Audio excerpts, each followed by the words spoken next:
कराची में Pakistan super league PSL के 8वें addition के एक मैच में लाहौर कलंदर ने कोयटा ग्लैडियर्स को 63 रन से शिकस्त दे दी।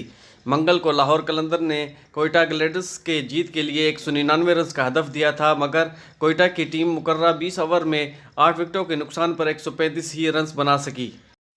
कोयटा की जानिब से सबसे ज़्यादा 48 रन जेसन रॉय ने बनाए। उन्होंने 30 गेंदों का सामना किया और अरशद खान की गेंद पर आउट हो गए। मोहम्मद हफीज़ 35 रन बना सके। लाहौर कलंदर की जानिब से शाहीन शाह अफरीदी और डेविड वीजी ने 3 खिलाड़ियों को आउट किया। मंगल की शाम कोयटा ग्लैडियर्स ने टॉस जीतकर लाहौर कलंदर को बैटिंग का फैसला दिया, जो इसके लिए दुरुस्त साबित न हुआ।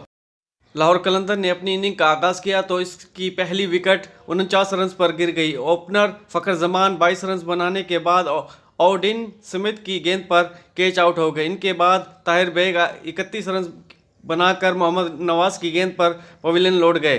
कामरान गुलाम ने 17 गेंदों पर 21 रन बनाए, जिसके बाद वो कैसर अहमद का शिकार बने। शाहीन ओप ने 5 छक्कों और 1 छक्के की मदद से 47 रन बनाए, लेकिन नसर सेंचुरी भी मुकम्मल ना कर सके और वो ओडिन स्मिथ की गेंद पर कैच आउट हो गए। हसन तालात 26 रन बनाने के बाद कसर अहमद की गेंद पर कैच आउट हो गए।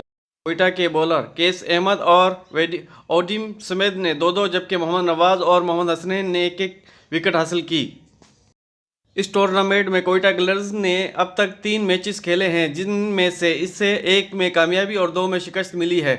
लाहौर कलंदर ने अब तक 2 मैच खेले, जिसमें 1 में कामयाबी और 1 में नाकामी का सामना देखना पड़ा। ये है दोस्तों आज की ताज़ा अपडेट। वीडियो अच्छी लगे लाइक करें, शेयर करें, चैनल को जरूर सब्सक्राइब कर दें और ऑल पे प्रेस कर दें ताकि आने वाली वीडियो का नोटिफिकेशन आप तक पहुंचता रहे। तो मिलते हैं अगली वीडियो में, अपना ख्याल रखिएगा।